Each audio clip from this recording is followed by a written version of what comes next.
اب میں چاہتی ہوں کہ اس شخص کا میں ذرا آپ کو ایک بیان سنواؤں، اور یہ شخص جو ہے وہ برطانیہ میں بیٹھ کے پاکستان بیچ رہا ہے، پاکستان میں بیٹھ کے بھی بیچ رہا ہے۔ اس کا کہنا یہ ہے کہ عمران خان کا بھی آپ نے کل پرسوں بیان سنا ہوگا جس میں علیمہ خان نے صاف طور پہ کہا ہے کہ کچھ لو اور کچھ دو کی بنیاد پہ عمران خان راضی ہیں۔ انہوں نے کہا تھا کہ آپ بتائیں کون سی ایسی چیز ہے جو آپ لیں گے تو آپ عمران خان کو رہا کر دیں گے، کون سی ایسی چیز ہے جو عمران خان چھوڑیں، اور وہ بیانات سب کے سامنے ہیں۔ اس سے پہلے بھی عمران خان کے جیل سے متعدد بار بیانات آ چکے ہیں جس میں وہ یہ کہتے ہیں کہ میں اسٹیبلشمنٹ سے بات چیت کرنے کے لیے تیار ہوں، لیکن اس کو ڈیل مت کہو، میں ڈیل نہیں لے رہا۔ عمران ریاض خان اس پہ بلاگ نہ بنائے، ہاؤ از اٹ پاسبل؟ تو یہ بندہ جو ہے، یہ گندا ناکارہ آدمی برطانیہ سے بیٹھ کے کہہ رہا ہے کہ اسٹیبلشمنٹ کا کام ہے لوگوں کو بندے مروا دینا۔ کہہ رہا ہے کہ جناب عمران خان تو 15 منٹ کے اندر اندر یہ حکومت جو ہے نا اس کو ختم کر سکتا تھا اگر اسٹیبلشمنٹ کا پیچھے ساتھ نہ ہوتا۔ کیا کہہ رہا ہے ذرا سنیے۔ آ رہا ہے کہ عمران خان صاحب کی کوئی کسی قسم کی ڈیل نہیں ہو رہی، یہ صاف ہے، وہ کوئی ڈیل نہیں کر رہے۔ وہ اسٹیبلشمنٹ کو صرف یہ کہتے ہیں کہ ملک کی خاطر جو کہو گے بیٹھ کے بات کر لیں گے، مجھے تم سے کوئی ڈیل نہیں چاہیے۔ یہ تو بات ہوگی بہت کلیئر۔ لیکن ساتھ ہی ساتھ عمران خان صاحب نے چوتھا گیئر لگایا ہوا ہے اور 4x4 بھی ڈالا ہوا ہے۔ تو خان صاحب جو ہیں وہ اب بڑھ چڑھ کے آ رہے ہیں احتجاجی تحریک کی طرف، اور اس مرتبہ احتجاجی تحریک کا جو لایا عمل ہے وہ مختلف ہوگا اور اسٹیبلشمنٹ کو ڈیفرنٹلی ڈیل کرنا پڑے گا۔ حکومت کے تو بس کی بات ہی نہیں ہے۔ اگر یہ حکومت ہوتی اور پیچھے فوج نہ ہوتی یا جو ملٹری اسٹیبلشمنٹ کی قیادت ہے انہوں نے یہ حکومت نہ بنائی ہوئی ہوتی اور ضد نہ پکڑی ہوئی ہوتی کہ یہ حکومت ہم نے چلانی ہے، تو عمران خان جیل سے بیٹھ کے 15 منٹ میں حکومت فارغ کر دیتا۔ جی تو آپ نے سن لیا۔ اب اس جاہل کو کوئی بتائے کہ عمران خان نے 3 سال کا زور لگایا ہے، کوئی ایسی کسر ہے جو ان لوگوں نے چھوڑی ہو، کوئی ایسا احتجاج، کوئی ایسی ریلی جو انہوں نے چھوڑ دی ہو، کوئی مطلب سپریم کورٹ کے اوپر نکریں وہ لٹکانے والا جو ان کا ماضی ہے، وہاں سے لے کر ریلیوں کے اندر بندے مروا کے، اداروں کے اوپر اس کا الزام لگا کے، پھر خالی شیلز کھا کے، یہ پروپیگنڈا کر کے کہ ہمارے لوگوں کو شہید کر دیا گیا، مار دیا گیا۔ عالمی برادری سے انہوں نے ہر طرح سے جو ہے وہ زیک گولڈ سمتھ کی فیملی سے، جمائمہ گولڈ سمتھ کی فیملی سے، اور پوری دنیا سے، امریکی کانگریس مین سے، ہر ایک سے تو انہوں نے جو ہے وہ کوشش کر کے دیکھ لیا۔ تو کیا ہوا؟ عمران خان نکل پائے ہیں باہر؟ نہیں نکل پائے۔ تو پھر اب یہ بندہ اس طرح کی باتیں کر رہا ہے۔ اب یہ جو باہر بیٹھ کے جھوٹ گھڑ رہا ہے اداروں کے اوپر کہ اسٹیبلشمنٹ جو ہے وہ بندے مرواتی ہے، اب سوچیں کہ اس کے اوپر جو ایف آئی آر کی خبریں آ رہی ہیں، تو جب اس کو وہاں پہ ثابت کرنا پڑے گا تو اس کا بھی وہی حال ہوگا جو اس وقت عادل باجا کا وہاں پہ باجا بج رہا ہے۔ اب بات پتہ کیا ہے، یہ لوگ غلاظت میں اس حد تک آگے بڑھ چکے ہیں کہ جب کوئی بشرا بی بی کے اوپر جائز اور سچی بات بھی کرتا ہے تو یہ لوگ کہتے ہیں کہ خواتین کے بارے میں گندی بات کی جاتی ہے، لیکن خود یہ لوگ خواتین کی کیریکٹر اسیسینیشن کرنے میں اس قدر آگے ہیں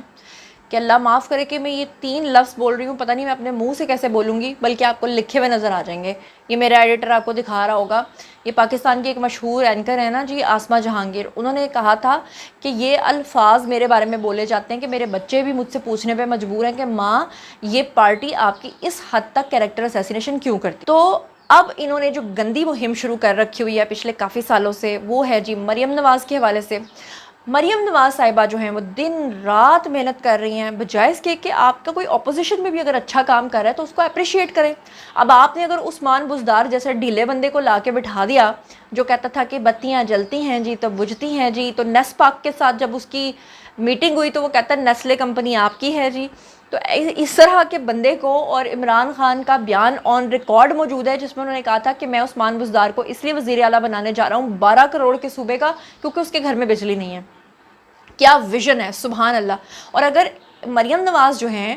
پتہ ہے ان کی کیریکٹر اسیسینیشن اتنی کیوں ہو رہی ہے؟ کیونکہ پتہ ہے کہ جی مستقبل کی پرائم منسٹر ہے اور وزیر اعلیٰ ہے، تو جناب اس کے ہر منصوبے کے اوپر انہوں نے جو ہے نا وہ گندگی بکھیرنی ہوتی ہے، کبھی گراج کے تانے دیتے ہیں، کبھی بچوں کے تانے دیتے ہیں۔ مطلب میں کہتی ہوں کہ سیلیوٹ ہے مریم نواز کو کہ وہ اتنا گند سننے کے باوجود بھی وہ خاتون صبح سے لے کے رات تک کام کر رہی ہیں، اور اس کی میں خود عینی شاہد ہوں۔ میں نے ان کے پروجیکٹس میں ان کے ساتھ جا کے خود ان کو واچ کیا ہوا ہے کہ میں دیکھنا چاہتی تھی کہ ہم جس خاتون کی تعریف کر رہے ہیں وہ جائز ہے یا نہیں ہے، ہم اسے خود جا کے دیکھیں۔ اب انہوں نے جناب ایک مریم نواز جو ہیں انہوں نے پنجاب کے اندر ایک نئی اسکیم لانچ کی ہے جس کے تحت انہوں نے ٹیکسی سروس جو ہے وہ چلائی ہے۔ اب ٹیکسی سروس کو لے کر مونس الہی جیسا بندہ، وہ جیسے کہتے ہیں نا پاپا پین میں اور بیٹا خود اسپین میں، اور پاپا کو پین میں چھوڑ کے بیٹا اسپین میں عیش کر رہا ہے، کس مطلب میں اگر چاہتی تو ان کی والدہ کی یہاں پہ تصویر لگا کے تصدیق کر سکتی تھی، میں کہہ سکتی تھی کہ کتنی گندی ماں نے کیسا بیٹا جنا، لیکن میرا کام نہیں ہے اس طرح کی بات کرنا، کیونکہ اللہ تعالیٰ نیکوں میں سے بد اور بدوں میں سے نیک پیدا کرتا ہے۔ اس شخص نے جناب اندازہ کریں کہ لکھا ہے کہ مریم نواز کا جو پوسٹر ہے جس کے اندر یہ مینشنڈ ہے کہ جو ٹیکسی سروس ہے اس کو شروع کیا گیا ہے، اس نے اس کو چینج کر دیا اور لکھتا ہے کہ Punjab government to start e taxi in Lahore will be called Maryam taxi,